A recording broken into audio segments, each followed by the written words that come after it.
आज सबका स्वागत और धन्यवाद। तो सर्वप्रथम हम श्रील प्रभुपाद शिक्षामृत पढ़ेंगे।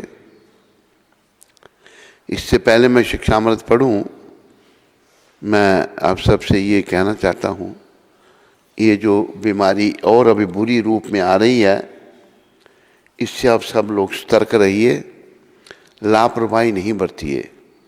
लापरवाही से जो है अच्छा नहीं होगा। और ये जो बीमारी है, ये नौजवानों के लिए बड़ी खतरनाक है। नौजवान भी इससे मर रहे हैं। ये फेफड़ों पर एकदम चली जाती है और मृत्यु हो जाती है। देखो, बच्चा चला गया अमृतसर में तो ये फिर से आ गई है। हमारे ही कर्म हैं। भजन भक्ति की तरफ ध्यान दो और बड़े सतर्क रहो।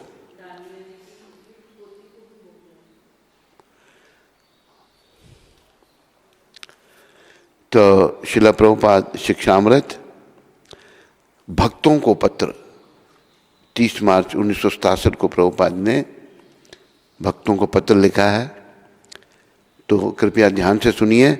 मैं जानता हूं कि तुम मुझसे विछोह का अनुभव कर रहे हो, उसी प्रकार जैसे मैं तुम सबसे विछोह का अनुभव कर रहा हूं।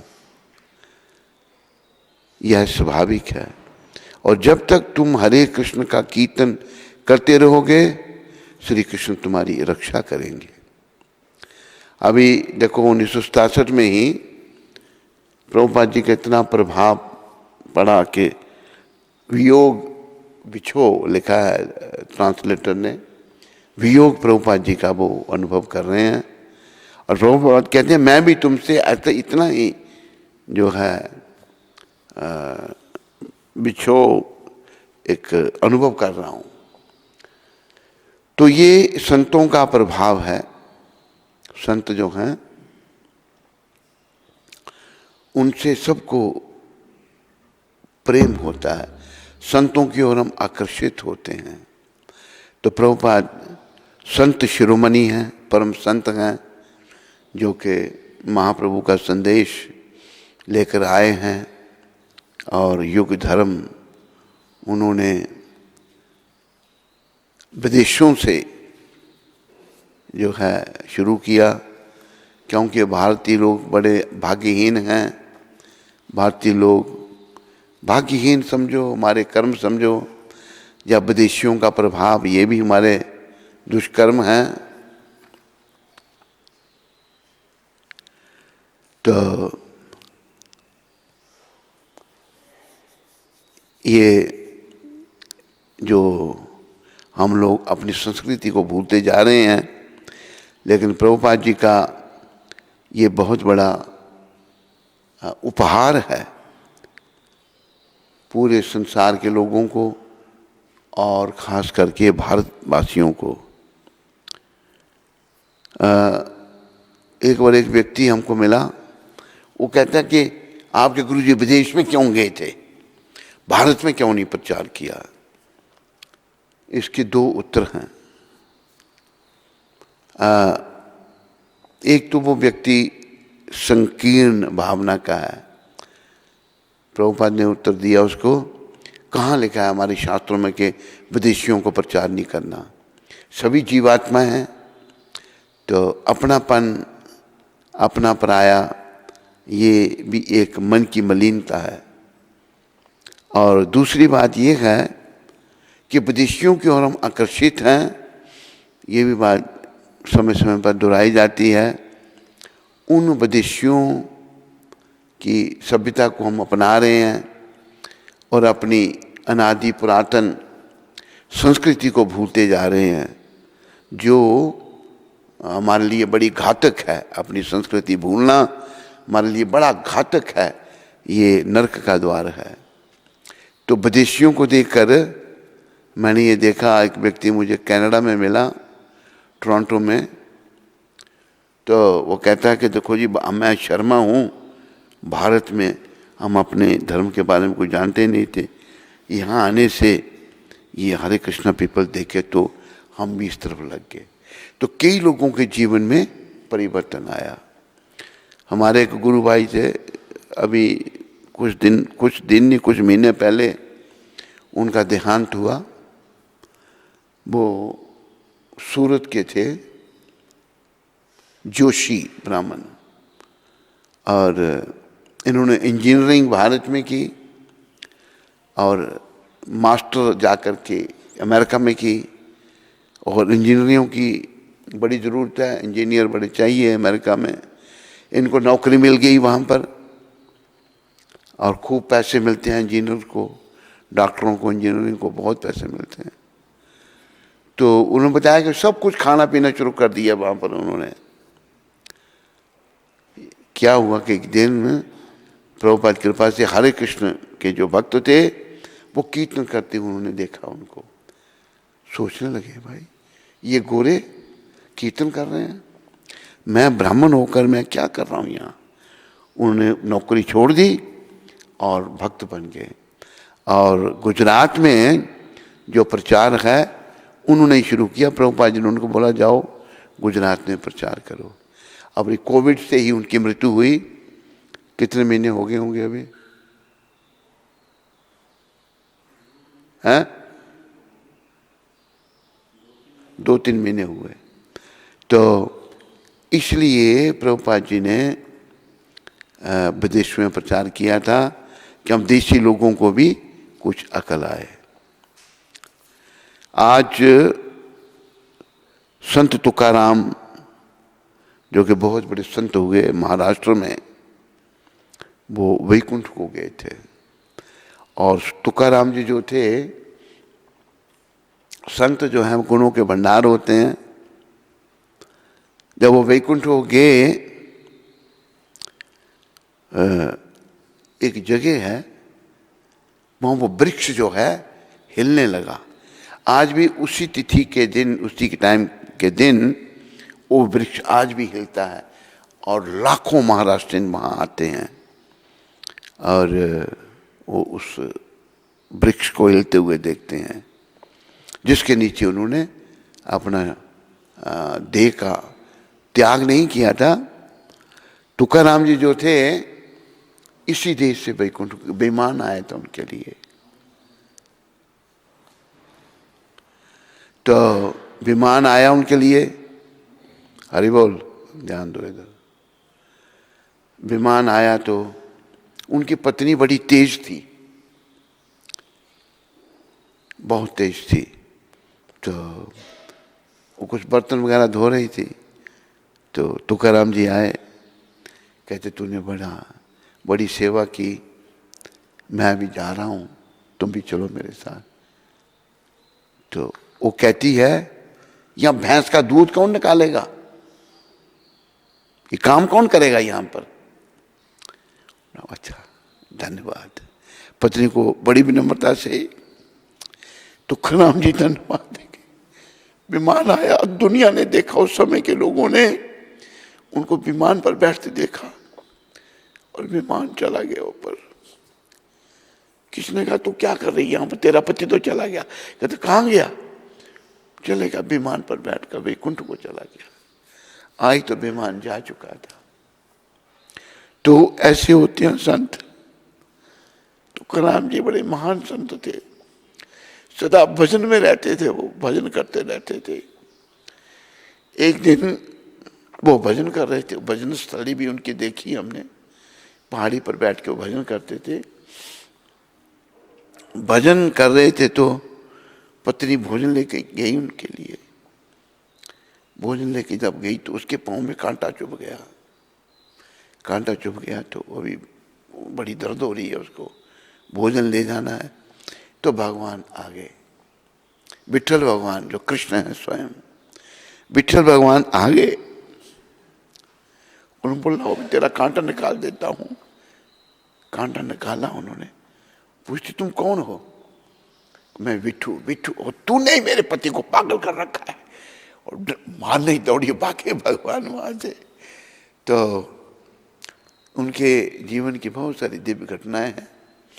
एक और घटना उनके जीवन की है संत तुकाराम जी महाराज की। वो ब्राह्मण परिवार से नहीं थे। देखो, कलयुग में जन्म से कोई ब्राह्मण नहीं है, क्योंकि संस्कार होता था वो खत्म हो गया। गर्भदान संस्कार तो ब्राह्मण जन्म लेते थे, आज अभी कलयुग में नहीं है। लेकिन कोई भी कलयुग ब्राह्मण से भी अच्छा बन सकता है। भक्त वैष्णव जो बन जाता है वो ब्राह्मण से भी अच्छा है।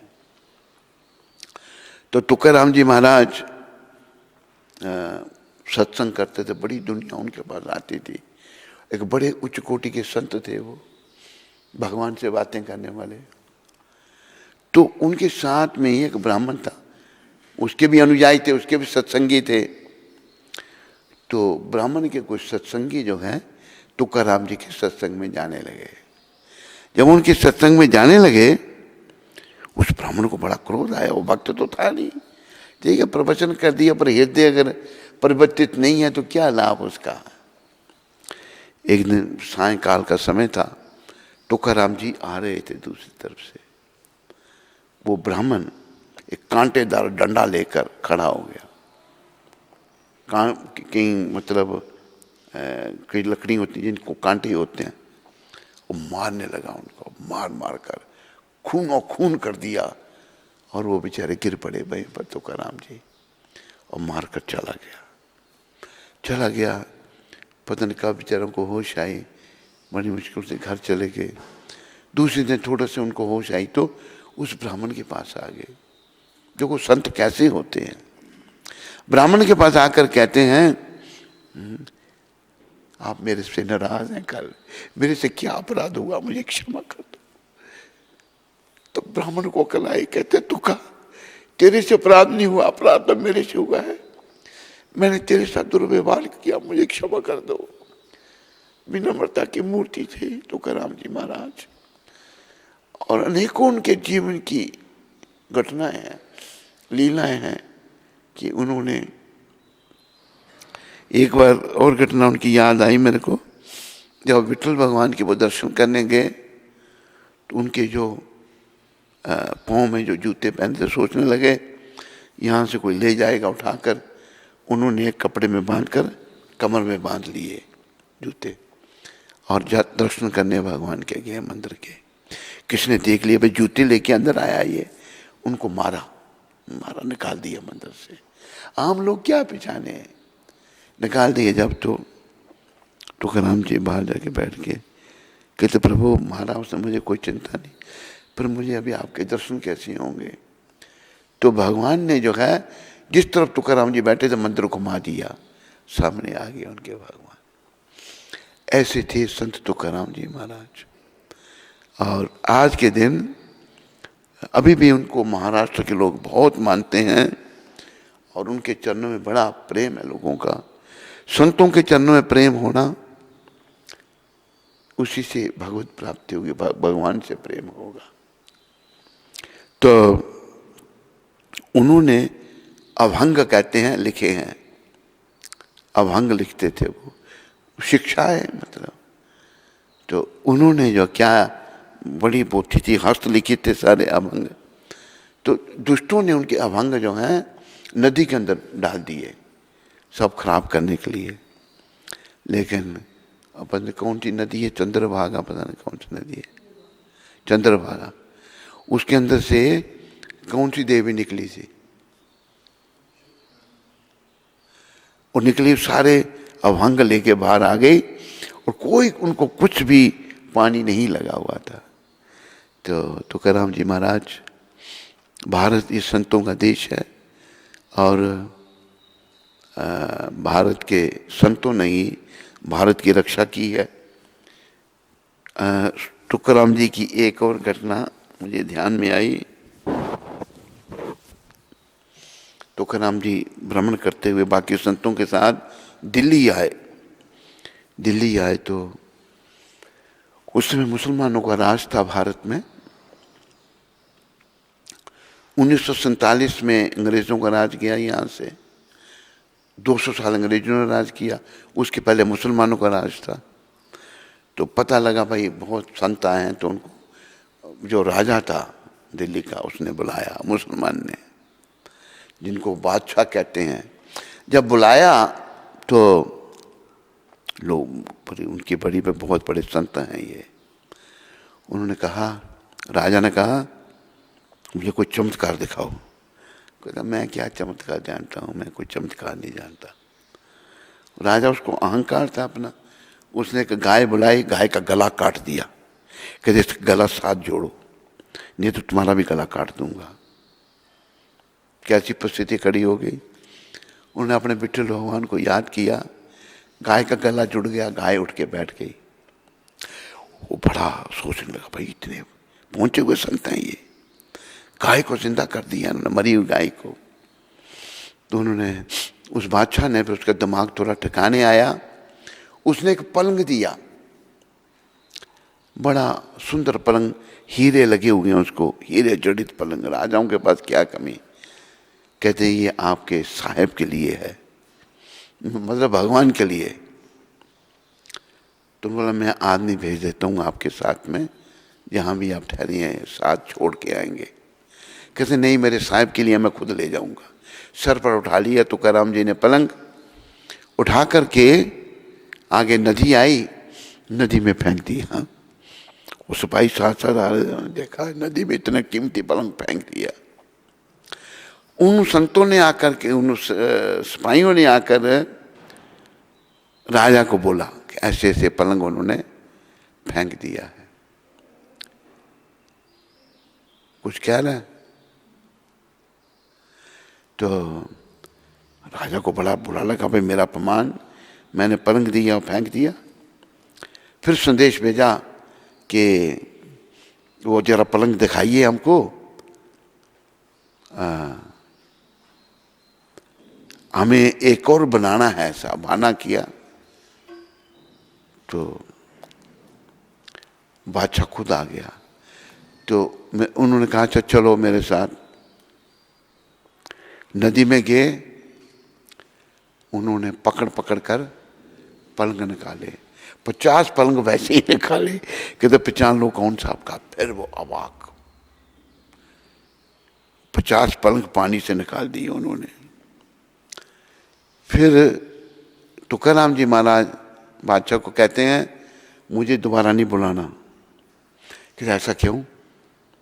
कि अगर मेरा रंग तेरे पर चढ़ गया तेरी बादशाही खत्म हो जाएगी। अगर तेरा रंग मेरे पर चढ़ गया तो मेरी भक्ति खत्म हो जाएगी, दोबारा नहीं ऐसा करना। तो ऐसे थे संत तुकाराम जी महाराज। और बहुत सारे उनके जीवन की घटनाएं हैं, लीलाएं हैं। संत जो हैं भगवान के प्रेमी, सब कुछ कर सकते हैं, पर वो विनम्रता की। और हम जब गए थे तो दर्शन करने, एक जगह सीढ़ियाँ हैं, उन्होंने बताया मेरे को कि तुकाराम जी की समाधि, बोला सीढ़ी में बनाना, लोग मेरे ऊपर चल के जाएं। कितनी विनम्रता की मूर्ति थे। हम जब महाराष्ट्र में थे जहाँ उन्होंने शरीर छोड़ा था, तो आज के दिन वो महान संत भगवान के पास चले गए वैकुंठ धाम को, और शरीर भी पीछे नहीं छोड़ा। ऐसे भी हुए हैं महान आत्माएं, जैसे जनक महाराज थे। जनक महाराज इसी देह के साथ वैकुंठ गए थे। ऐसे मीरा भाई हुई। मीरा भाई द्वारकाधीश मंदिर में गई गुजरात में, और भगवान द्वारकाधीश की मूर्ति में प्रवेश कर दिया उन्होंने। तो मीरा भाई किसी को दिखी नहीं, उनका शरीर दिखा ही नहीं। पता लगा कि मीरा भाई की साड़ी का पल्लू थोड़ा सा जो था वो बाहर निकला हुआ था, बाकी शरीर उनका भगवान के शरीर में प्रवेश कर गया। तो संत जो हैं, ये संतों का देश है। याद रखो सारे सुनने वाले, आज की तिथि में सबसे बड़े संत प्रभुपाद हैं, जिन्होंने कृष्ण भावना का प्रचार पूरी दुनिया में किया है। हम लोगों को ये दिखता नहीं, क्योंकि हम लोग थोड़े क्या बहुत ज़्यादा माया में खो गए हैं और इनकी महानता को नहीं समझ पा रहे हैं हम। ये बहुत बड़े महान वैष्णव हैं और इनकी शिक्षाओं को जीवन में धारण करो और जीवन को सफल करो। अभी हमने गौर पूर्णिमा मनाई, प्रभुपाद कृपा से, नित्यानंद भगवान की कृपा से, अद्वैताचार्य गदाधर श्रीवास ठाकुर की कृपा से, गौर भगवान की कृपा से जो है ऐसी प्रेरणा हुई। दो भक्तों ने इच्छा की, एक तो लॉस एंजलिस के श्रीमान रामकृष्ण दास जी जो हैं, उन्होंने कहा महाराज गौर लीलाएं सुनाओ, और एक श्रीमान इंद्रानुज दास जो हैं, जो यहाँ विराजमान हैं, उन्होंने कहा कि महाराज गौर कथाएं सुनाओ। कल तो कुछ कथा की तो उनको बड़ी अच्छी लगी, तो कुछ हम गौर कथा आपको सुनाने का प्रयास करेंगे। प्रभुपाद कृपा करें, मेरी वाणी पे वास करें। गौर भगवान जो है सारे भक्तों के प्राण हैं, नित्यानंद के भी वो प्राण हैं, अद्वैताचार्य गदाधर श्रीवास ठाकुर, जितने भी गौर भक्त वृंद हैं सब उनको अपने प्राणों से ज्यादा प्यार करते हैं। तो ये सारे गौर भक्त कृपा करें मुझे दीनहीन पर, ताकि मैं गौर भगवान की लीलाओं का गुणगान कर सकूं। मैंने पहले भी कहा है, हमारे परमाचार्य शिला वैष्णव सार्वभौम जगन्नाथ दास बाबा जी महाराज, उनके जीवन में ये आता है, उन्होंने ये कहा है कि सतयुग के जो हैं वो हंस भगवान है, सतयुग के अवतार, त्रेता युग के राम भगवान, द्वापर युग के कृष्ण भगवान और कलयुग के गौर भगवान। हम सबको गौर चरणों में प्रीति लगानी चाहिए, क्योंकि बड़ी कृपा करके कृष्ण गौर रूप में आए हैं। ब्रजेंद्र नंदन जी सची सुता होइलो सही, बलराम होइलो निताई। जो ब्रजेंद्र नंदन श्री कृष्ण थे वही सचिनंदन बन के आए हैं, वही गौर बन के आए हैं, और बलराम नित्यानंद बन के आए। इन दोनों भाइयों ने क्या किया, दीनहीन यातोचील हरि नाम उधारी लो।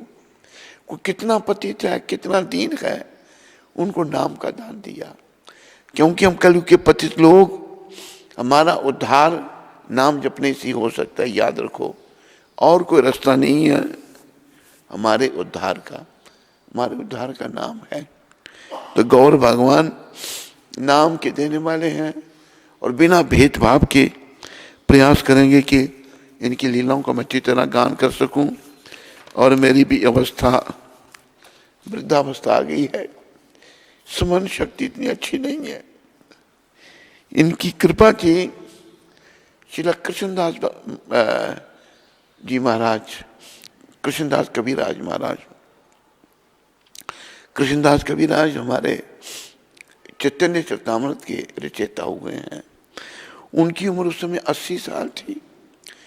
उनको राधा मदन मोहन वृंदावन में उन्होंने उनको कहा, कृष्णदास गौर भगवान की बहुत सारी लीलाएं हैं, उनका वर्णन तुम करो।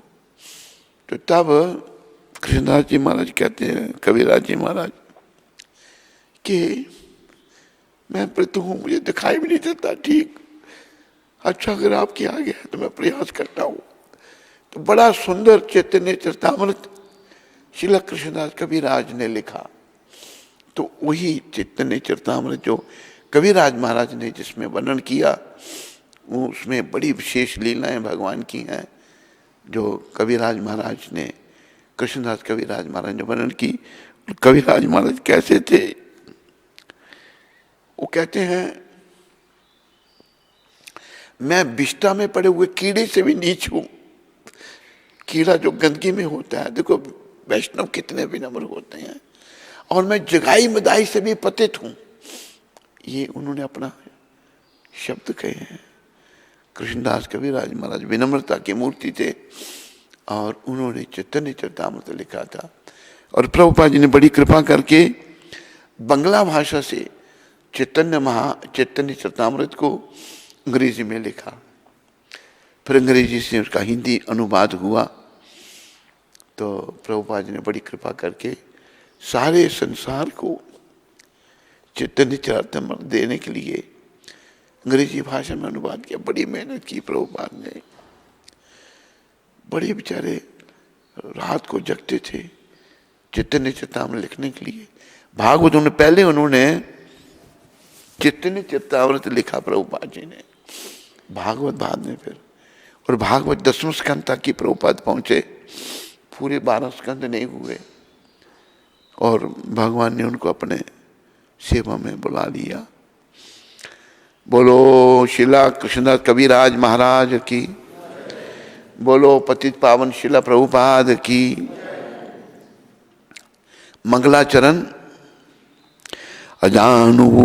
अजानुलंबित भुजो कनक वदाति संकीर्तनेक पितरो कमलाताक्षो विशंबरो दुजबरो युग धर्म पालो वंदे जगत प्रिय करो करुणा अवतारो।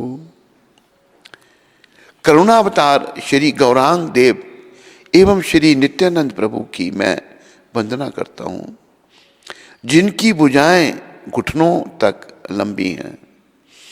देखो हमारी बाजू लंबे नहीं है, लेकिन जो अवतार हुए उनकी बाजुएं घुटनों तक लंबी होती हैं। इन दोनों भाइयों की, दोनों, एक कृष्ण है एक बलराम है, लंबी हैं, जिनके शरीर की कांति स्वर्ण की भांति पीली एवं मनोरम है। जो संकीर्तन के सृष्टिकर्ता, जिन्होंने संकीर्तन का प्रचार किया। हमें कलयुग के लोगों को संकीर्तन चाहिए, और संकीर्तन से ही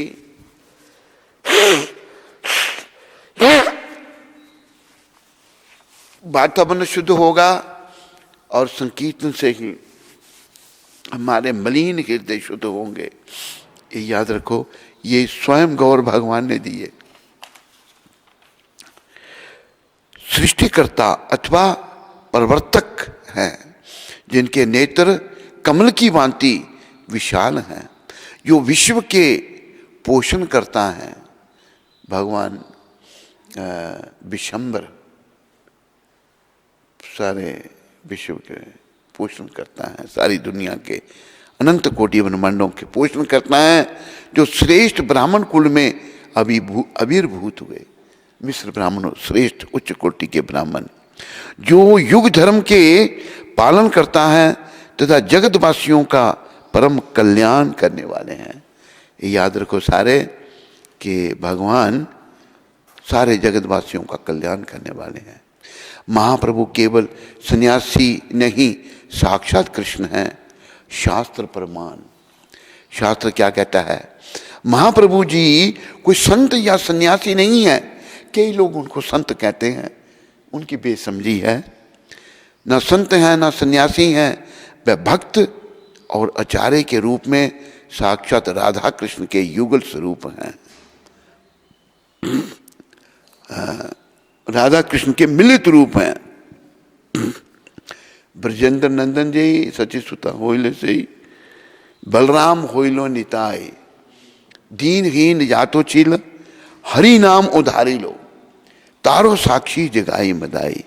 जितने दीनहीन लोग थे उनको हरि नाम का दान दिया, और जगाई मदाई उनकी साक्षी हैं।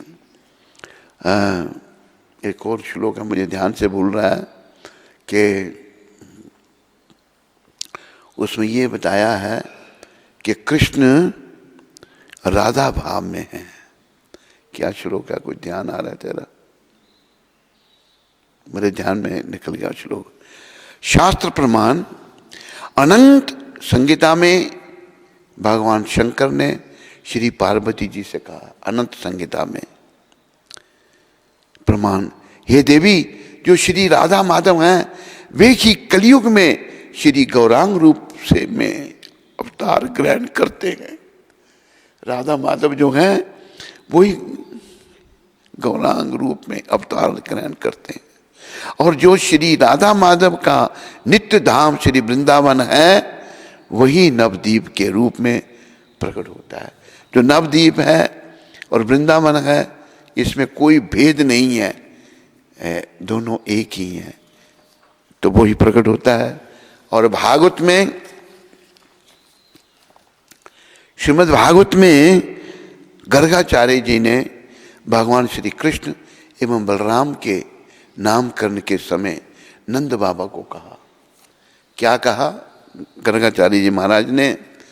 हे महाराज, यह जो आपके घर पर बालक प्रकट हुए हैं, यह प्रत्येक युग में अवतार ग्रहण करते हैं।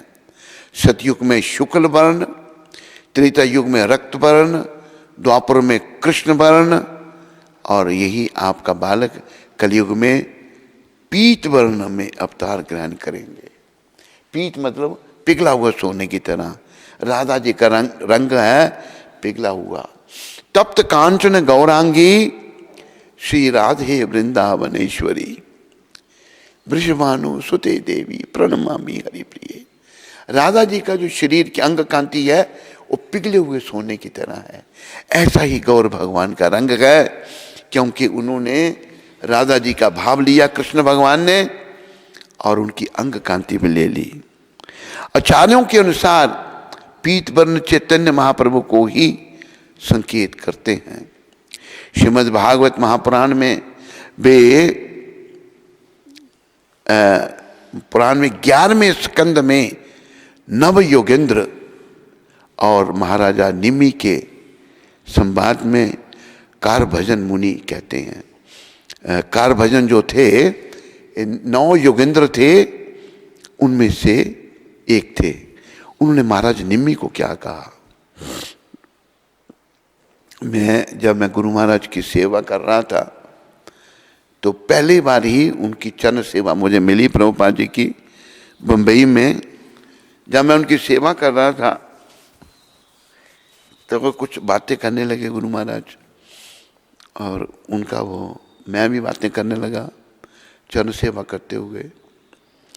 तो उनका सचिव जो था, उसे देखा नया लड़का ये बातें कर रहा है, प्रभुपाद जी को सोने नहीं दे रहा है, मुझे बात कहता है तो मैं चुप हो गया। वो बैठा रहा के पे, मैं बोलता तो नहीं। तो प्रभुपाद जी आगे से बोल रहे हैं, वो चला गया पे ही नहीं, प्रभुपाद जी भी इंटरेस्टेड हैं। तो प्रभुपाद जी ने मेरे को पूछा, क्या नाम है तुम्हारा? कुछ बातें कहीं तो उन्होंने कहा नाम क्या है? मैंने कहा योगेंद्र कुमारी शर्मा। आज के बाद तुम्हारा नाम नव योगेंद्र दास।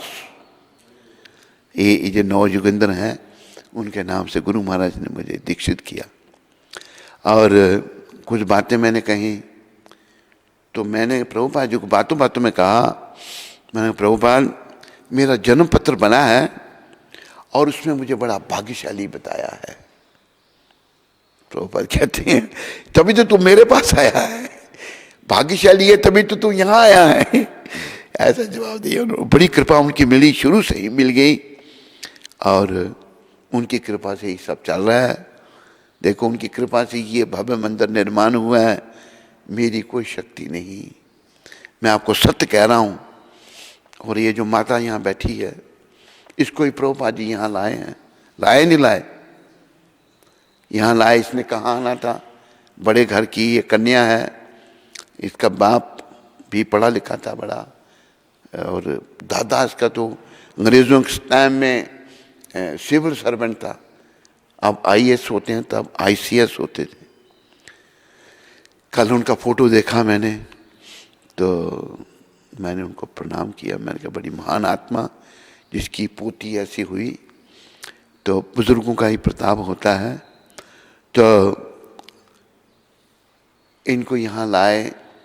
मेरे मन में नहीं था, सच्ची बात है, कि स्त्रियों को मंदिर में रखना, लेकिन प्रभुपाद जी की इच्छा थी। मैं तो उनका दास हूँ, मेरा कुछ नहीं।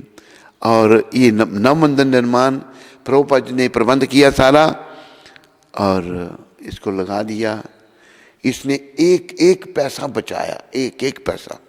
यहाँ तक मेरी दृष्टि के ही मुझे नहीं लगता कि एक पैसा भी इसने नुकसान किया होगा। लेकिन इसके पहले भी यहाँ पर प्रबंधक आए बेचारे, प्रबंधक आए, क्या बताएं उनकी हम आपको। एक आखिरी प्रबंधक था, कर्जा छोड़ के गया, पर बैंक बैलेंस बिल्कुल साफ कर दिया। उसके पहले वो भी बेचारा ऐसे ही, उससे जो पहले वाला था, तो उसकी मैं बात बताऊं कि निर्माण कार्य चल रहा था, उसको मैंने लेबर की पेमेंट के लिए रखा, मैं तो पेमेंट करना लेबर को। एक बच्चा आया, कहता है मैंने भी दिहाड़ी लगानी है। मैंने, तू छोटा है, तुम्हें पैसे कम मिलेंगे। उसको 20 रुपये दिहाड़ी मैंने कही, बाकी 25 रुपये दिहाड़ी उस समय लेते थे। तो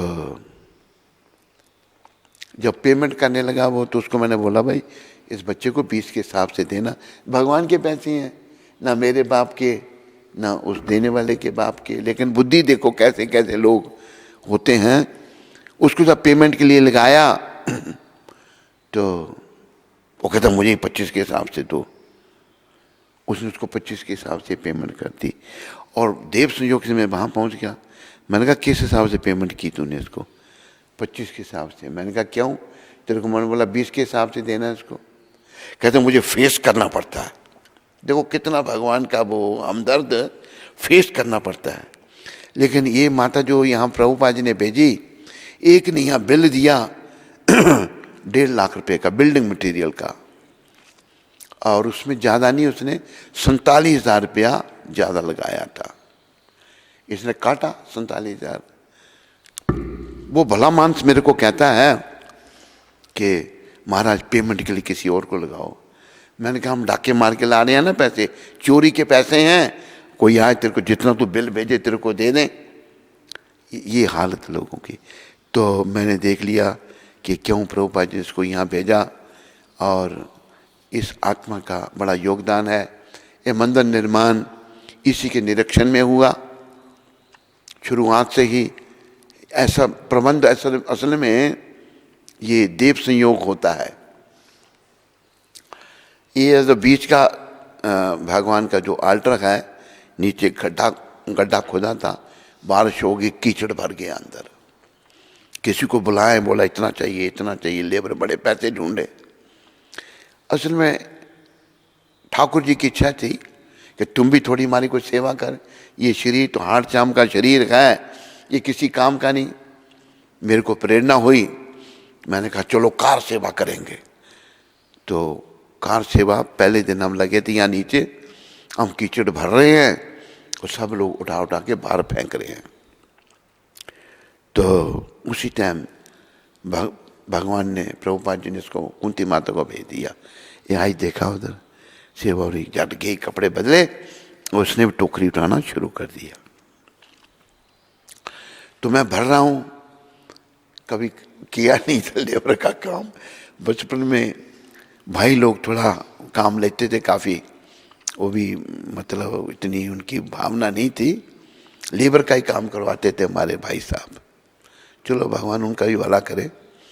तो लेकिन ये नहीं कि मजदूरी कहीं दिहाड़ी लगाई, वो नहीं।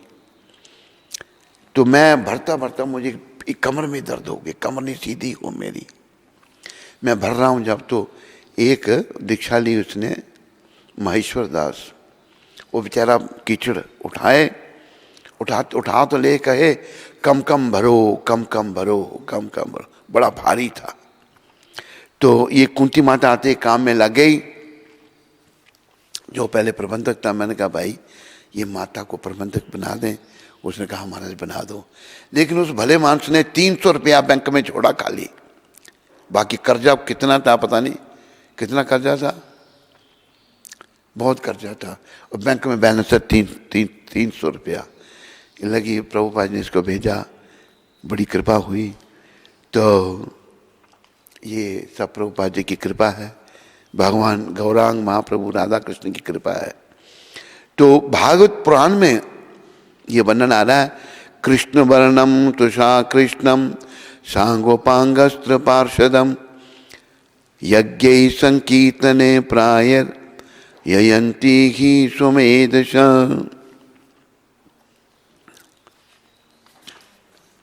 कलयुग में बुद्धिमान व्यक्ति ईश्वर के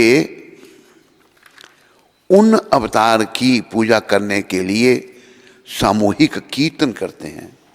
भगवान गौर हरि की पूजा कीर्तन से है, इसलिए आरती के समय में कीर्तन चलता है और कीर्तन का ही करने का आदेश है। जो कृष्ण नाम का निरंतर गान करते हैं, गौर भगवान निरंतर कृष्ण नाम लेते थे, यद्यपि उनका शरीर श्याम वर्ण का नहीं है, किंतु वे स्वयं कृष्ण हैं, ऐसा ये कलयुग में भागवत में वर्णन आ रहा है। उनके साथ उनके पार्षद सेवक आयुध तथा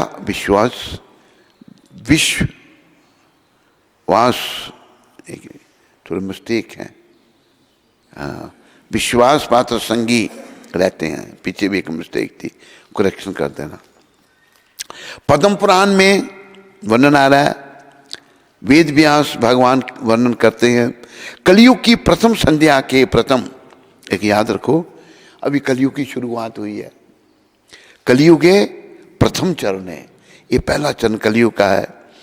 कलयुग की पूर्ण आयु 4,32,000 वर्ष है, जिसमें से केवल 5,000 वर्ष व्यतीत हुए हैं। तो वही यहाँ वर्णन आ रहा पद्म पुराण में। वेद व्यास कह रहे हैं कलयुग की प्रथम संध्या के प्रथम चरण में भगवान श्री गौरांग महाप्रभु नवद्वीप धाम में श्री गंगा जी के तट पर अवतार ग्रहण करेंगे, भगवान आएंगे। ये पद्म पुराण। फिर ब्रह्म पुराण में भी कहा गया है भगवान कलयुग की प्रथम संध्या में दारू ब्रह्म समीपस्थ यानी नीलाचल में जगन्नाथ भगवान के निकट प्रकट होकर सन्यासी रूप से विराजते हैं और जीवों को कृष्ण प्रेम का दान करते हैं। कलयुग के लोगों के भाग्य में कहाँ कृष्ण प्रेम था, लेकिन महाप्रभु कलयुग के लोगों को कृष्ण प्रेम दे रहे हैं। हम बहुत पतित हैं कलयुग के लोग, हम इसके योग्य नहीं, लेकिन भगवान पकड़ पकड़ करके चंडालों तक को प्रेम दे रहे हैं। तो समीपस्थ यानी कि जगन्नाथपुरी के पास बंगाल साथ में लगता है नीलाचल धाम के आगे। पर शिव पुराण में भी वर्णन आता है कि जिस समय देवता लोग पृथ्वी पर भगवान के अवतार लेने के लिए निवेदन करते हैं, उस समय आकाशवाणी होती है, हे देवताओं, आप पृथ्वी पर जाकर भक्तों के रूप में अवतार लो, क्योंकि मैं भी शीघ्र कलयुग में संकीर्तन को प्रकट करने के लिए शची माता के गर्भ से अवतार लेने वाला हूं। ये शिव पुराण में वर्णन है। महाभारत में भीष्म देव द्वारा उच्चारित, भीष्म देव जो हैं, साथ तो उन्होंने कौरवों का दिया, पर वो महाजन है। 12 महाजनों में एक नाम भीष्म पितामह का है। उन्होंने क्या किया है, विष्णु सहस्त्र नाम में वर्णन करते हैं। भीष्म देव क्या कहते हैं, वे भगवान जो हिमांक, जिनका सोने जैसा वर्ण है, जिनके लंबे श्रेष्ठ अंग हैं और जो संन्यास ग्रहण करके इस सारे जगत को कृष्ण भक्ति का उपदेश देते हैं, उन भगवान को प्रणाम है। भीष्म देव जी कर रहे हैं प्रणाम। श्रीमद् भागवत में प्रहलाद महाराज नरसिंह भगवान की स्तुति करते हुए कहते हैं, प्रहलाद महाराज क्या कह रहे हैं, हे प्रभु, आप त्रियुगी हो, अर्थात आप सतयुग, त्रेता और द्वापर युग में प्रकट अवतार ग्रहण करते हो, परंतु कलयुग में आप छंद अर्थात छिपा हुआ अवतार ग्रहण करते हो। अभी देखो यहाँ भगवान भक्त के रूप में आए हैं, छिपे हुए अवतार हैं ये, इसलिए मैं आपको प्रणाम करता हूँ। प्रहलाद महाराज भी इसका प्रमाण दे रहे हैं। तो प्रश्न यह है कि भगवान श्री कृष्ण श्री चैतन्य महाप्रभु के रूप में क्यों प्रकट होते हैं, ये प्रश्न है। महाप्रभु के प्राकट्य का बाह्य कारण द्वापर युग के अंत में अपने अप्रकट्य होने के बाद भगवान श्री कृष्ण ने गोलोक में सोचा, दीर्घ काल से मैंने अपनी अनन्य प्रेमा भक्ति का दान विश्व के निवासियों को नहीं किया। ऐसी प्रेमा भक्ति अनुरक्ति के बिना भौतिक जगत का अस्तित्व व्यर्थ है। संसार में शास्त्रों के निर्देशानुसार सर्वत्र मेरी पूजा की जाती है, परंतु ऐसे विधि विधानों का पालन करने मात्र से ब्रजभूमि के भक्तों के प्रेम भावों को प्राप्त नहीं किया जा सकता। मेरे ईश्वर को जानते हुए सारा संसार मुझे भय एवं सम्मान की दृष्टि से देखता है। भय भगवान से सब रखते हैं, सम्मान, किंतु ऐसे सम्मान से शिथिल हुई भक्ति मुझे आकृष्ट नहीं करती। भगवान को सम्मान से की हुई भक्ति आकृष्ट नहीं करती। मैं युग धर्म नाम संकीर्तन का अर्थात पवित्र नाम के सामूहिक कीर्तन का परिवर्तन स्वयं करूंगा। मैं संसार को प्रेम भक्ति के 4 रसों की अनुभूति कराकर प्रेम विभोर होकर नृत्य करने के लिए प्रवृत्त करूंगा। स्वयं भगवान कह रहे हैं, कृष्ण भगवान, मैं भक्त की भूमिका स्वीकार करूंगा और स्वयं भक्ति का अभ्यास करके उसकी शिक्षा दूंगा। मेरे पूर्ण अंश प्रत्येक युग के लिए धर्म के सिद्धांतों की स्थापना कर सकते हैं, किंतु मेरे अतिरिक्त अन्य कोई वह प्रेमा भक्ति प्रदान नहीं कर सकता।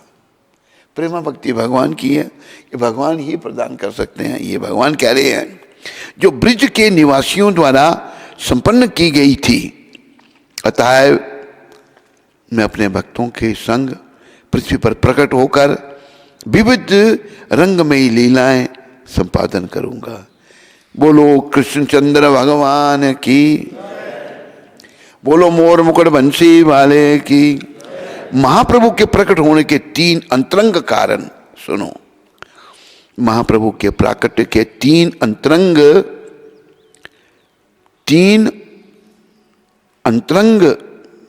कारण।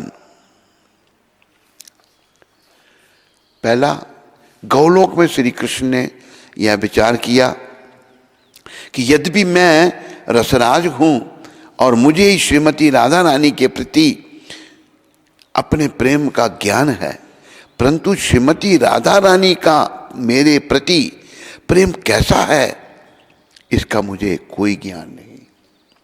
बड़े ध्यान देने वाले शब्द हैं। राधा रानी के प्रति अपने प्रेम का ज्ञान है, परंतु श्रीमती राधा रानी का मेरे प्रति प्रेम कैसा है इसका मुझे कोई ज्ञान नहीं। भगवान कह रहे हैं, वो मुझसे कितना प्रेम करती है, जिस प्रेम में वो मुझसे करोड़ों गुण अधिक आनंद लेती हैं। प्रेम में ही तो आनंद है राधा रानी को, सदा प्रेम में आनंद विभोर रहती हैं माता। मैं उनके प्रेम की श्रेष्ठता को समझना चाहता हूं, उनके प्रेम की श्रेष्ठता को। मेरे रूप की माधुरी कैसी है, जिसको देख के श्रीमती राधा रानी दीवानी हो जाती है। गोपिकाएं मुझको प्राप्त करने के लिए पागलों की भांति सर्वस्व लोकलाज त्याग देती हैं, और कितने कितने भक्त रसिक महाप्रभु महापुरुष बड़े बड़े घरों के युवक अपनी सारी सुख संपत्ति को छोड़कर वृंदावन में आकर भिक्षु बनकर मेरा भजन करते हैं। मैं उस रूप माधुरी का आस्वादन करना चाहता हूं, परंतु कैसे? जब तक मैं कृष्ण बना रहूंगा तब तक तो यह संभव नहीं है। मुझे सर्वश्रेष्ठ भक्त श्री राधा जैसा बनना पड़ेगा। ये भगवान का दूसरा अंतरंग कारण है, मुझे राधा रानी जैसा बनना पड़ेगा। बोलो राधा रानी की। सारा संसार मुझसे प्रेमानंद प्राप्त करता है, परंतु मुझे कौन प्रेमानंद दे सकता है? सारा संसार भगवान से तो कहता है, भगवान कहते हैं मुझे कौन प्रेमानंद दे सकता है? मेरी समझ में एकमात्र वही व्यक्ति जिसका प्रेम मेरे प्रेम से करोड़ों गुना ज्यादा हो, वही दे सकता है। केवल एक राधा रानी है जिनके दर्शन, जिनकी वाणी, जिनकी शारीरिक सुगंध, जिनका अधरामृत, जिनका शीतल स्पर्श मेरे मन और हृदय को पूर्ण रूपेण आकर्षित करता है। बोलो राधा रानी की। परंतु उनके अतुलनीय आनंद का कारण मैं स्वयं हूं। ना जाने मेरे अंदर कौन सा ऐसा वो दिव्य रस है कि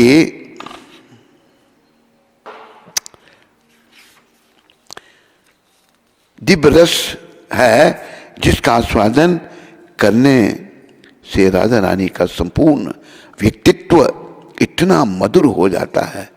मैं सदैव उस दिव्य रस का आस्वादन करने के लिए ललायित रहता हूं, परंतु हर प्रकार के प्रयास अब तक विफल रहे हैं, भगवान कह रहे हैं। तत्पश्चात श्री कृष्ण ने विचार किया कि श्री राधा रानी की अंग कांति एवं उनके दिव्य भाव को धारण किए बिना वो अपनी इन 3 इच्छाओं को पूर्ण नहीं कर सकते। एक बार श्रीमती राधा माधव दिव्य गौलोक वृंदावन धाम में एक दूसरे के निकट बैठे थे। श्री प्रिया जी श्याम सुंदर के मुख का दर्शन कर रही थी। उसके ऊपर उदासी की रेखा को देखते हुए राधा जी ने कारण पूछा। भगवान ने अपनी इच्छाओं का प्राकट्य किया तथा इन्हें पूर्ण करने के लिए श्रीमती राधा रानी से 2 वस्तुएं मांगी। कृष्ण व्याकुल होकर बोले, श्री राधे, एक आप अंग कांति दे दीजिए और दूसरा अपने हृदय का दिव्य भाव। तब राधा रानी ने निकुंज में अपनी चुनरी श्याम सुंदर को उड़ा दी। अपनी चुनरी मां ने श्याम सुंदर जी को उड़ा दी और कृष्ण बोले, कृष्ण काले से गौर वर्ण हो गए। भगवान सामने थे, गोर रंग हो गया भगवान का राधा जी की चुनरी उड़ाने से। राधा जी ने फिर अपने गले की माला गोरे कृष्ण के गले में डाल दी। जब माला गोरे कृष्ण के गले में डाली, मानो अपने हृदय का प्रेम भी ठाकुर जी को प्रदान किया। बोलो राधा रानी की जय। राधा रानी की जय, महारानी की जय। राधा बोलो बरसाने वाली की जय जय जय। बोलो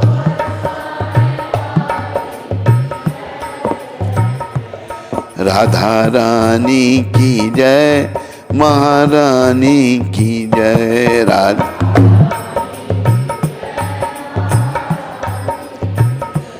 बोलो बरसाने वाली की जय जय जय। बोलो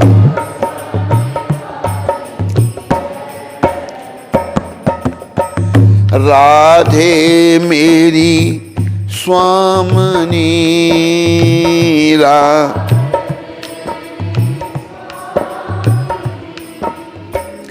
मैं राधा जुदास, मैं राधा जुदास। जन्म जन्म मोहे दीजियो जन्म।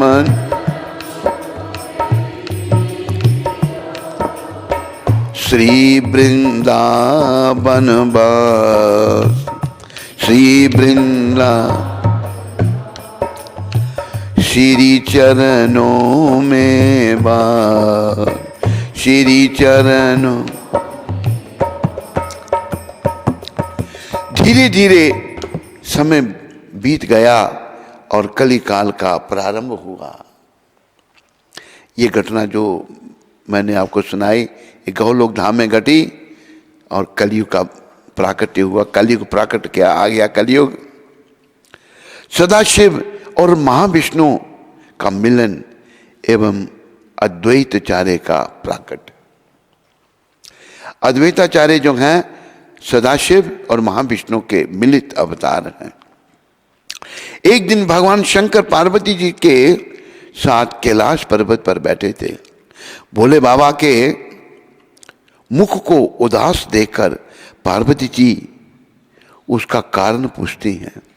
भगवान शंकर कहते हैं, हे देवी देखो, अभी तो कलयुग का प्रारंभ हुआ है और त्राही त्राही मच गई है। जीवों के लिए मुक्ति के सभी मार्ग दूषित हो गए हैं।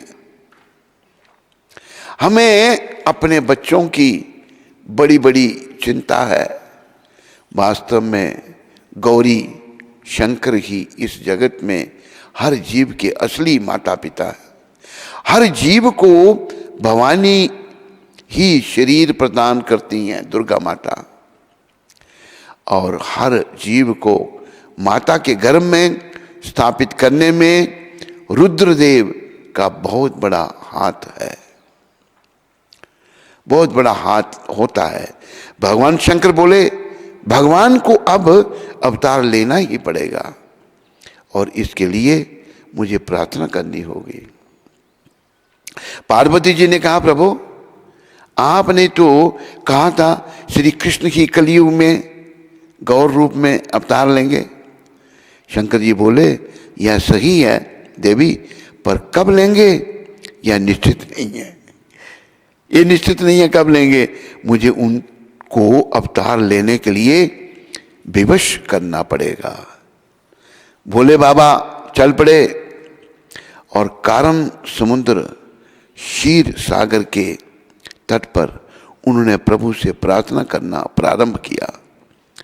700 दिव्य वर्षों तक तपस्या एवं प्रार्थना करने के उपरांत महाविष्णु जी ने प्रकट होकर भोले बाबा को आलिंगन किया। दिव्य 700 वर्ष, बड़ी लंबी तपस्या की। उसी समय गोलोक धाम से दिव्य आकाशवाणी हुई, हे शंकर जी, हे महाविष्णु जी, आप दोनों एक होकर अपनी युगल मूर्ति में धरती पर जाकर भारतवर्ष के श्रीहट ग्राम में कुबेर आचार्य पंडित के घर पर उनकी पत्नी नाभा देवी के गर्भ से अद्वैताचार्य के रूप में प्रकट हो। बोलो नाभा माता की जय। तो श्रीहट में कुबेर आचार्य, बोलो कुबेर आचार्य जी महाराज की। कुबेर आचार्य पंडित और नाभा देवी के गर्भ से अद्वैताचार्य के रूप में प्रकट हो। मैं भी शीघ्र ही नवद्वीप धाम में शची और जगन्नाथ मिश्र के घर गौर रूप में प्रकट होऊंगा। बोलो गौर भगवान की, बोलो सच्ची माता की, बोलो जगन्नाथ मिश्र जी की। मेरे भाई बलराम नित्यानंद के रूप में प्रकट होंगे। नारद जी, श्रीवास पंडित, मधुमंगल, श्रीधर और मेरे प्रिय सुबल सखा गौरीदास पंडित के रूप में प्रकट होंगे। जीवों के कल्याण हेतु अब मैं गौर लीला का प्राकट्य इस कलयुग में करने वाला हूँ। अद्वैताचार्य प्रकट होने के पश्चात कुछ समय बाद शांतिपुर आ जाएंगे। वहीं गंगा जी के पावन तट पर विराजमान होकर अपने निवास स्थान पर प्रतिदिन सभी अवतरित भक्तों के साथ निरंतर श्री कृष्ण नाम, कृष्ण कथा में निमग्न रहेंगे। नवद्वीप की दयनीय स्थिति एवं अद्वैताचार्य की प्रभु को प्रकट करने के लिए प्रार्थना। भगवान श्री चैतन्य महाप्रभु के प्रकट होने से पहले भगवत इच्छा से नवद्वीप एक बहुत समृद्ध शहर बन गया था। नवद्वीप के निवासी भाग्य की देवी लक्ष्मी की कृपा से बहुत संपन्न थे, परंतु जैसे जैसे लोग समृद्ध हो रहे थे उनमें भौतिकतावाद बढ़ता जा रहा था तथा भगवान की भक्ति की सेवा का स्वाद बहुत कम हो गया था। वे धार्मिक गतिविधियों के तहत केवल विभिन्न देवी देवताओं, विशेष रूप से दुर्गा देवी की मनोधर्मी उपासना में लगे रहते थे। कोई भी भगवान श्री कृष्ण के पवित्र नाम पर विश्वास नहीं रखता था। समस्त रूप से समाज की गिरती हुई स्थिति को देखकर वैष्णवों के सरताज अद्वैताचार्य को वास्तव में दिल में बहुत पीड़ा हुई। अद्वैताचार्य ने सोचा, केवल अगर भगवान कृष्ण व्यक्तिगत रूप से प्रकट होते हैं और स्वयं अपने उदाहरण से भक्ति सेवा के मार्ग का प्रचार करते हैं तो सभी लोगों के लिए मुक्ति संभव हो जाएगी। बोलो श्रील अद्वैताचार्य जी महाराज की। अद्वैताचार्य भी बहुत दयालु थे हम पतित लोगों पर, उनकी कृपा से ही भगवान आए। इसलिए मैं भगवान की पूजा करके उनको अवतार लेने पर विवश करूंगा, ऐसा विचार करते हुए अद्वैताचार्य जी ने गंगा के तट पर बैठकर अपनी शालिग्राम शिला का पूजन गंगा जल और तुलसी चढ़ाते हुए प्रारंभ कर दिया। वह प्रतिदिन गोपाल मंत्र का उच्चारण करते हुए रो रो कर भगवान को पुकारते थे, हे कृष्ण अवतार लो, हे कृष्ण अवतार लो, भारत का भाग्य सुधार दो, भारत का भार उतार लो,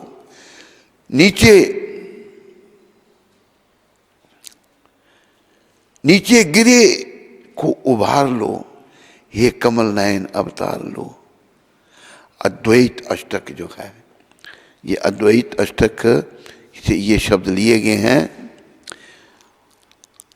सच्ची माता और जगन्नाथ मिश्र का इतिहास एवं सच्ची माता का गर्भधारण। श्रीहट के एक निवासी थे जिनका नाम श्री उपेंद्र मिश्र था। वे भगवान विष्णु के महान भक्त, विद्वान, पंडित, धनी तथा सारे सद्गुणों की खान थे। बोलो उपेंद्र मिश्र जी महाराज की। के पांचवें पुत्र श्री जगन्नाथ मिश्र ने, जिन्होंने गंगा नदी के तट पर नदिया नाम स्थान पर रहने का निश्चय किया। उपेंद्र मिश्र के पांचवें पुत्र थे श्रील जगन्नाथ मिश्र, और नदिया तट पर नदिया नाम स्थान पर रहने का निश्चय किया। जगन्नाथ मिश्र को अपनी परम विद्वता के कारण पुरंदर की उपाधि मिली थी। जगन्नाथ मिश्र बहुत विद्वान थे। बोलो पुरंदर जगन्नाथ मिश्र जी महाराज की। वे नंद महाराज तथा वसुदेव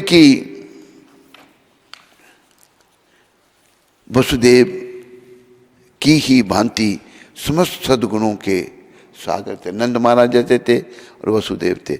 उनकी पत्नी श्रीमती सच्ची देवी माता, बोलो सच्ची माता की। सती स्त्री थी और अत्यंत पतिव्रता थी।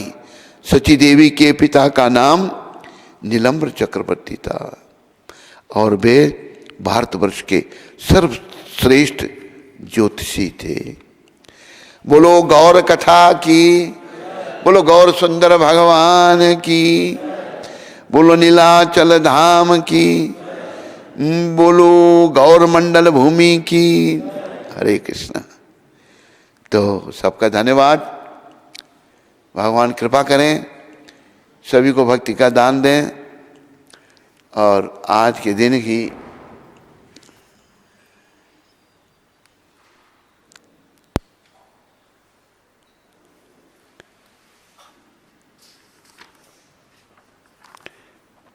संस्कृत थोड़ी मेरी ढीली है, उर्दू पढ़ी है मैंने, ये इसका थोड़ा अभ्यास करना पड़ेगा। ये मेरे कमरे में भेज देना। तो आज जो है एक भक्त श्रीमन मधु प्रियादास ब्रह्मचारी, जो कभी नहीं बनेंगे अधिकारी, आज मधुप्रिया का जन्मदिन है।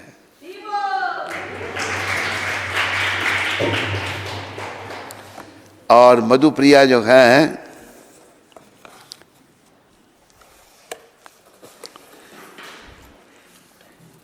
ये केक किसकी तरफ से है? माता पिता की तरफ से केक है।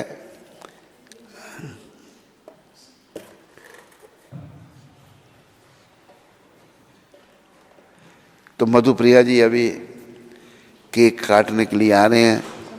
मैं कहूँगा कि पीले रंग का गुलाब उठा लें, गुलाब उठा लें। बार बार दिन ये आए, बार बार दिल ये गाए, बार बार दिन ये, बार बार दिन। मैं दिखाऊँ ना? आप जियो हजारों साल, है यही आरज़ू, साल है ये। Happy birthday to you, happy birthday to you, happy birthday to Madhupriya.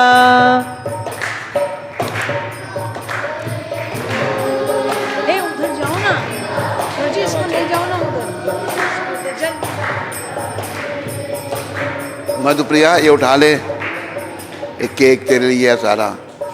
हरी बोल। चलो अरे ले आओ, ले आओ गिफ्ट लाओ। मधुप्रिया कहते मैं केक खा के फिर लेता हूँ गिफ्ट।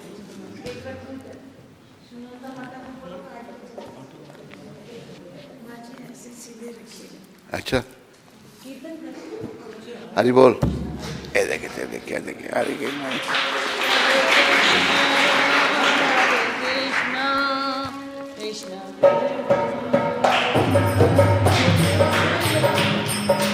ये किसकी तरफ से?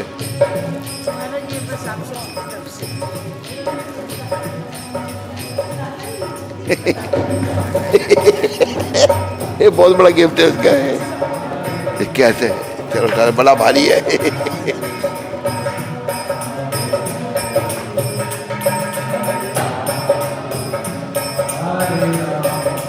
चलो आधा आधा दोनों में ना।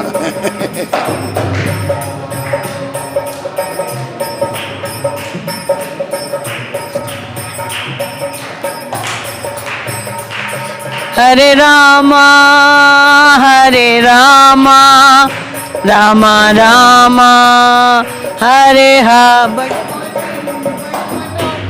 हरे कृष्ण। हरे कृष्ण। अभी और प्रश्न तो नहीं किसी को भाई?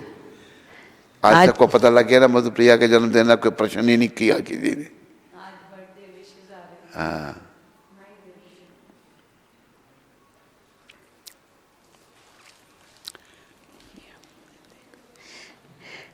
हरे कृष्णा।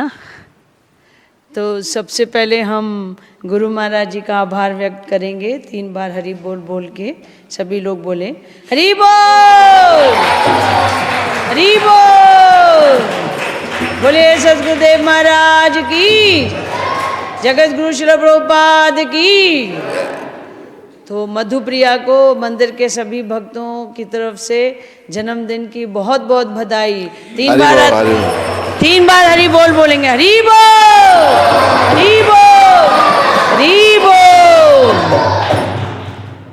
तो आज जम्मू से श्रीमान अमित जी ने मंदिर का जो नित्यानंद कुटीर निर्माण कार्य चल रहा है उसके लिए अपनी सेवा दी। तो उनका और उनके परिवार का श्रील प्रभुपाद आश्रम उधमपुर के सभी भक्तों की ओर से बहुत बहुत धन्यवाद। हरि बोल। पार्वती माता के सुपुत्र जो कि उधमपुर से पार्वती माता हैं, उनके सुपुत्र अहमदाबाद में रहते हैं, तो उन्होंने गाय की सेवा के लिए अपनी सेवा भेजी है। तो उनका और उनके परिवार का श्रील प्रभुपाद आश्रम उधमपुर के सभी भक्तों की ओर से बहुत बहुत धन्यवाद। उधमपुर से शौनक ऋषि प्रभु जी ने अपनी सेवा दी है कल, तो उनका और उनके परिवार का श्रील प्रभुपाद आश्रम उधमपुर के सभी भक्तों की ओर से बहुत बहुत धन्यवाद। कानपुर से श्रीमान योगेश दीक्षित जी ने गुरु महाराज जी के लिए ये मिठाई भेजी है, तो उनका और उनके परिवार का श्रील प्रभुपाद आश्रम उधमपुर के सभी भक्तों की ओर से बहुत बहुत धन्यवाद। हरि बोल। योगेश दीक्षित जी जी, तो योगेश जी आपका बहुत बहुत धन्यवाद। आपने बड़ी दूर से ये भेजा हमको, धन्यवाद। अगर मिठाई बढ़िया हुई तो फिर रेगुलर भेजना पड़ेगा आपको। हरे कृष्ण, हरे कृष्ण। बोले गुरु महाराज की। तो आज मधुप्रिया के जन्मदिन पे उनके माता पिता की तरफ से प्रसाद का आयोजन किया गया है। तो उनका और उनके परिवार का श्रील प्रभुपाद आश्रम उधमपुर के सभी भक्तों की ओर से बहुत बहुत धन्यवाद। हरि बोल। गोलगप्पे भी हैं आज? आज रात तक प्रसादम है, सुबेरे गोलगप्पे भी जी। गोलगप्पे गोलगप्पे नहीं, आज है सुबेरे का फुल प्रसादम, चना भटूरा वगैरह है, और दिन में है ब्रेड पकौड़ा है, और इवनिंग में स्वीट डिश में है आइसक्रीम। ओह, अभी ठंड है थोड़ी। माँ ठंड नहीं है, अब तो गर्मी आ गई। चलो, मधुप्रिया को आइसक्रीम पसंद है। मधुप्रिया का फेवरेट चना भटूरा। फेवरेट क्या है? चना भटूरा। चना भटूरा, अच्छा अच्छा, ठीक है, धन्यवाद। शुभकामनाएं मधुप्रिया के लिए। मधुप्रिया, तुम्हारी भक्ति वृद्धि हो, तुम इस जन्म में बहुत बड़े भक्त बनो, और प्रभुपाद जी का जो दिव्य मिशन है इसमें आगे बढ़ाने के लिए अपना योगदान दो, ताकि लोगों का कल्याण हो। और ख़ास करके जो अग्रवाल कम्युनिटी है उनका उद्धार करो। अग्रवाल लोग बेचारे जो हैं, कहा अग्रवाल भूपत लाल, धर्म में लगावे माल, महेश्वरी धनेश्वरी धर्म करे सरासरी, ओसवाल लंका का चूड़ो तो पंथ अपना चलायो। ये हमारे एक थे भक्त बेचारे श्रीमान प्रत्युष जी, वो कहते थे, तो तूने तेरे कोटे में 10 लाख अग्रवालों का उद्धार है। 10 लाख अग्रवाल तूने भक्त बनाने हैं, ठीक है? हरे कृष्ण। अरे बहुत अग्रवाल हैं, हाँ, अरे बहुत अग्र। आप कौन से हो? कौन से अग्रवाल हो?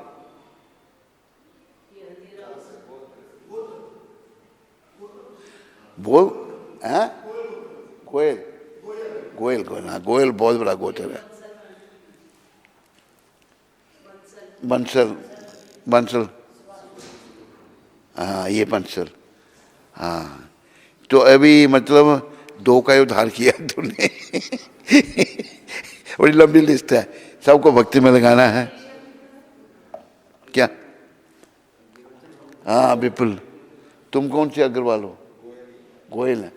तो वही मतलब 2 in 1 हो गए ना, 2 गोयल हैं।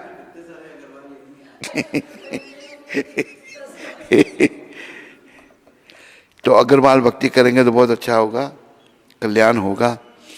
अपना माल वो भगवान की सेवा में लगाएंगे, मंगल होगा। ठीक है। स्कंद पुराण में क्या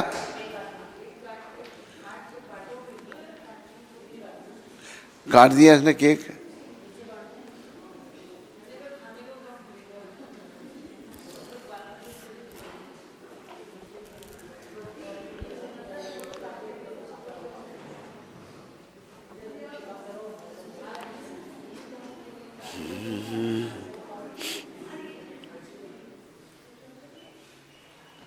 सुनो, ये ना मुझे मेरे उधर टेबल पर रख देना, फिर इधर ले आना, ये मैं द्वैत अष्टक पढ़ूंगा। ठीक रही कथा? नहीं, आनंद आया मेरे को। बस मैं रोना चाहता हूँ खूब भगवान की कथा में। हाँ, और ये बड़ा अच्छा, बड़े अच्छे ढंग से प्रस्तुत किया है कि गौर हैं कौन वो सब। और कलयुग के लोगों को बस अब यही कथा करनी है, भागवत भी कभी कभी, पर ये कथा गौर कथा।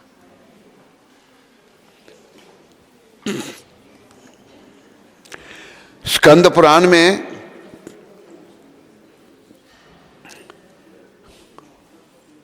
सुनो, ये तूने जमा रखनी है कथाएं ये।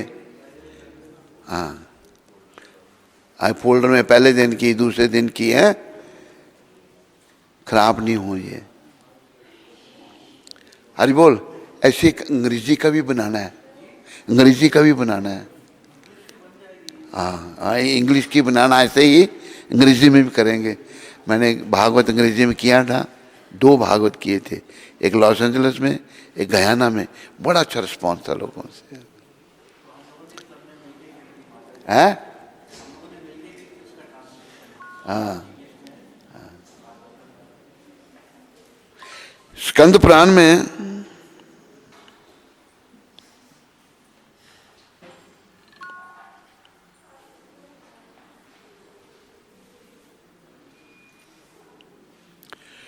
तुलसी देवी की प्रशंसा इस प्रकार की गई है।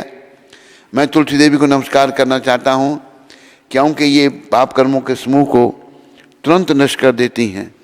इनके स्पर्श अथवा दर्शन मात्र से मनुष्य सारे क्लेशों तथा रोगों से विमुक्त हो सकता है।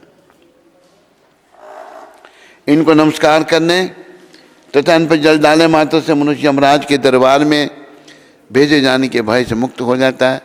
जो व्यक्ति कहीं भी तुलसी देवी को उगाता है वह निश्चय ही भगवान श्री कृष्ण का भक्त बनता है। जब तुलसी दल भक्ति पूर्वक भगवान श्री कृष्ण के चरण कमलों पर अर्पित किए जाते हैं तो भगवत प्रेम का पूर्ण विकास होता है। तुलसी देवी हर प्रकार से कल्याण में हैं। इनके स्पर्श, दर्शन, स्मरण, बंदन, प्रणाम, श्रवण यानी कि लगाने मात्र से सदैव कल्याण होता है। जो कोई उपयुक्त विधियों से तुलसी देवी के संसर्ग में आता है वह सदैव वैकुंठ लोक में निवास करता है। तुलसी महारानी की। वृंदाय तुलसी देवाय प्रियाय केशव सिचा विष्णु भक्ति पदे देवी सत्वते नमो नमः।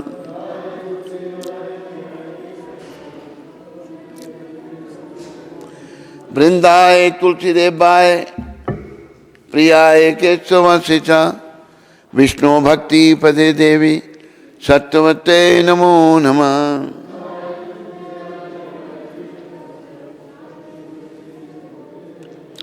वृंदाय तुलसी देवाय प्रियाय केशव सिचा विष्णु भक्ति पदे देवी सत्वते नमो नमः।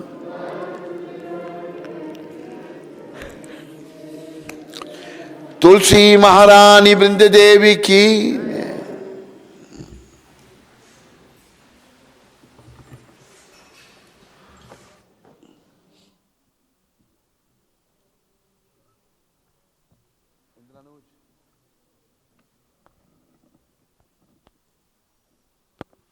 हरे कृष्णा कृष्णा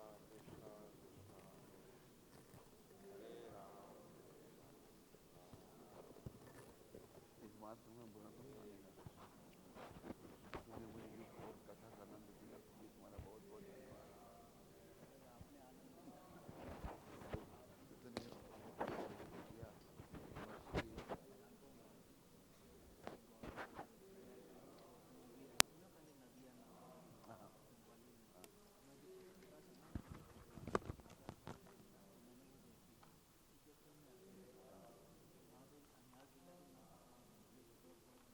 अच्छा मुझे देखा हाँ तो ना वो नंदा है ना, नंदा से मैंने बात की थी कि गौर भगवान की मूवी बनाएंगे, तैयार हो गया था। नंदा के बाद बहुत पैसा, कोई अभी अच्छी तरह से भक्त लोग उसमें लगे ना, गौर भगवान की मूवी बनाएंगे फीचर फिल्म, या आप मूवी बना सकते हैं हम, क्या कहते हैं जो है ना एपिसोड होते हैं ना, जो क्या कहते हैं उसको,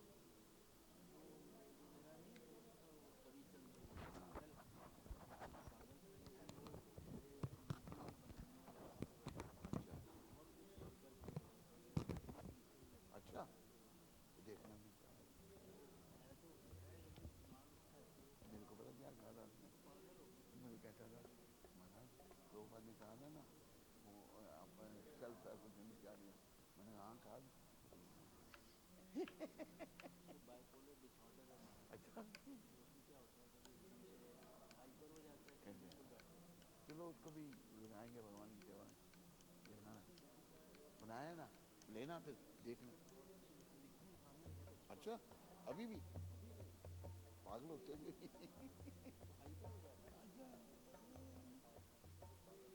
चलो तो कुछ देखेंगे उसका भी है ना,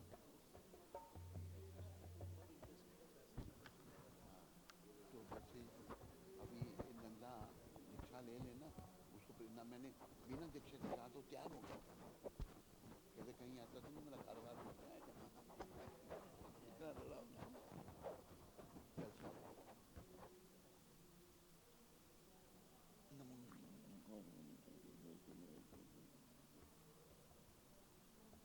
वो मैंने कहा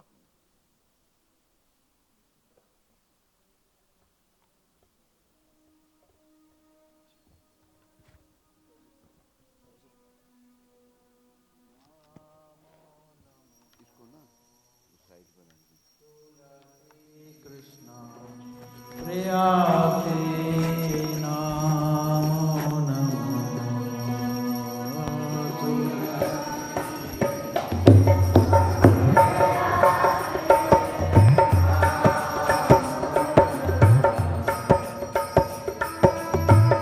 राधा कृष्णा सेवा पावन एहि अभिलाषी,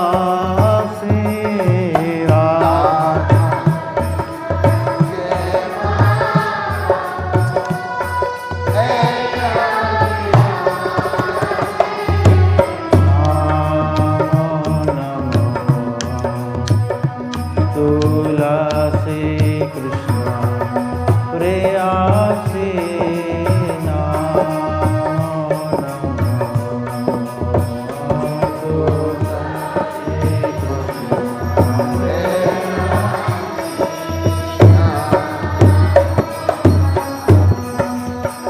ये तुम्हारे शरण लाय तारा वांछा पूर्ण, ये तुम्हारे तारा कृपा करे कर तारे वृंदावन वासी।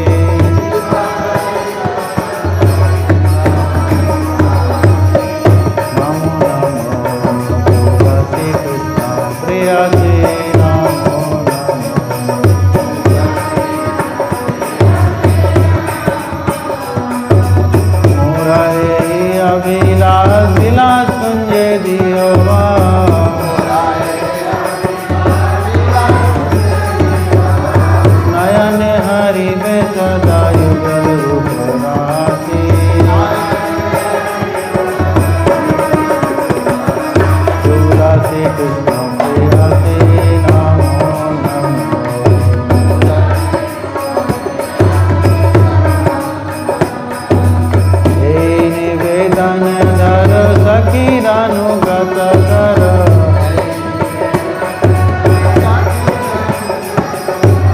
सेवाय अधिकार दिए करो निज दासी।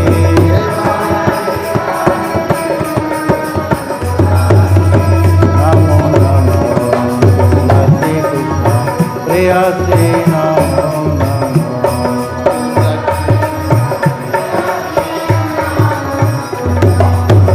दीन कृष्ण दासे कोय नमो रहे।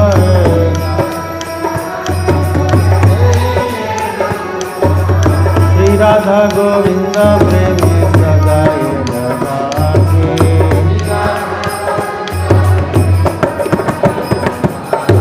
नमो नमो श्री कृष्ण प्रेयसी नमो नमो।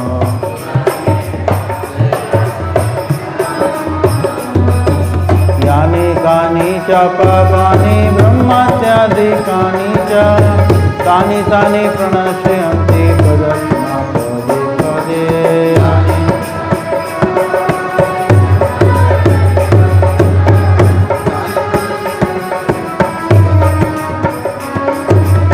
यानि कानि च पापानि ब्रह्मत्यादिकानि च तानि तानि प्रणश्यन्ति प्रदक्षिणा पदे पदे।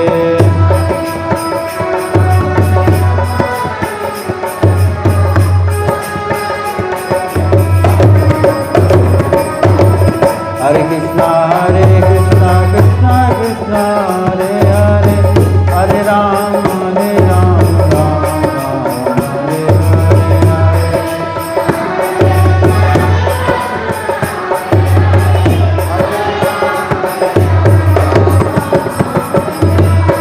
हरे कृष्णा कृष्णा कृष्णा हरे हरे, हरे राम राम राम हरे हरे।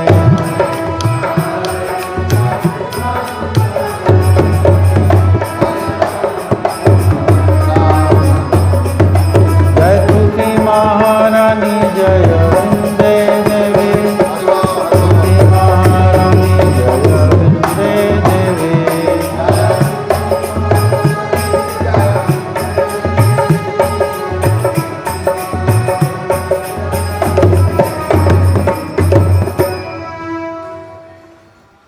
भगवान श्री कृष्ण की प्रेमा श्रीमती तुलसी महारानी को मैं बार बार प्रणाम करता हूँ। मेरी यही इच्छा है कि तुलसी महारानी की कृपा से मुझे वृंदावन में श्री राधा और कृष्ण की प्रेममयी सेवा प्राप्त हो। जो व्यक्ति आपकी शरण में आता है उसकी सब इच्छाएं पूर्ण होती हैं।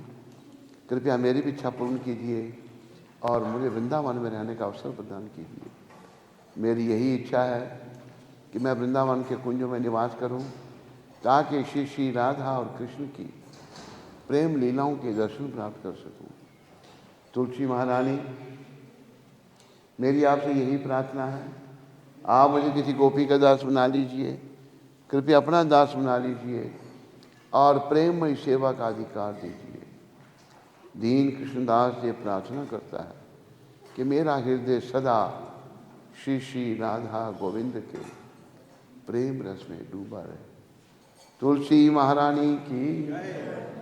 वृंदाय तुलसी देवाय प्रियाय केशव शेषा विष्णु भक्ति पदे देवी सत्वते नमो नमः।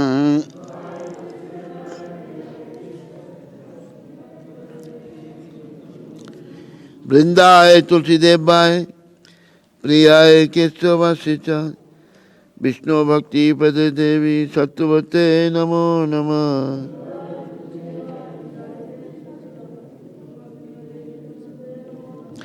वृंदाय तुलसी देवाय प्रियाय केशवासिता विष्णु भक्ति पद देवी सत्वते नमो नमः।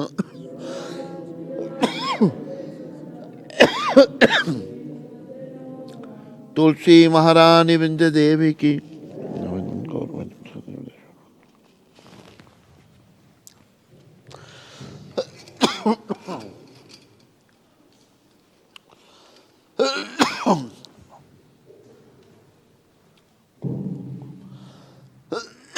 बहु जन्म करे यदि श्रवण कीर्तन तबु तन पाए कृष्ण पदे प्रेमाधन। अगर कोई बहुत जन्मों तक कृष्ण नाम का जप कीर्तन करता रहे और अपने आप को 10 नाम अपराधों से ना बचाए तो उसे कृष्ण प्रेम रूपी धन की प्राप्ति नहीं होगी, जो मनुष्य जीवन का परम उद्देश्य है। 10 नाम अपराध इस प्रकार हैं। पहला नाम अपराध उन भक्तों की निंदा करना है जिन्होंने कृष्ण प्रचार के लिए अपना जीवन अर्पण किया हुआ है। दूसरा नाम अपराध शिव ब्रह्मादि देवताओं को भगवान कृष्ण के नाम के बराबर अथवा स्वतंत्र समझना है। तीसरा नाम अपराध गुरु की आज्ञा का पालन नहीं करना। चौथा नाम अपराध श्रुति शास्त्रों की निंदा करना। पांचवा नाम अपराध हरि नाम को काल्पनिक समझना। छठा नाम अपराध हरि नाम पर अर्थवाद का आरोपण करना। सातवां नाम अपराध नाम के बल पर पाप करना। आठवां नाम अपराध वेद शास्त्र ने बताए हुए कर्मकांड के बराबर हरि नाम को समझना। नौवां नाम अपराध अश्रद्धालु व्यक्तियों को नाम की महिमा बताना। दसम नाम अपराध कृष्ण नाम जप में पूर्ण विश्वास न होना और इस विषय पर बहुत सारा ज्ञान प्राप्त होने पर भी ये संसार नश्वर है, फिर भी संसार से मोह बनाए रखना। जो भी भक्त लोग भक्ति मार्ग में आगे बढ़ना चाहते हैं उन्हें अपने आप को इन 10 नाम अपराधों से अवश्य बचाना चाहिए, क्योंकि जीवन का उद्देश्य जो है क्योंकि जीवन का उद्देश्य जो है जप करते समय जप की ओर ध्यान न देना, ये भी एक नाम अपराध है। आइए अब हम सब मिलकर के वैष्णव भक्त वृंदों के पाद पद्मों में प्रणाम करें, जो कि कल्पतरु के समान मनचाहा फल देने वाले हैं और जो पति जीवों पर बड़े ही दयालु हैं। वांछा कल्पतरुभ्यश्च कृपा सिंधु पतितानां पावनेभ्यो वैष्णवेभ्यो नमो नमः। वैष्णव ठाकुर शिला प्रभुपाद की, अनंत कोटि वैष्णववृंद की, नामाचार्य श्री हरिदास ठाकुर की।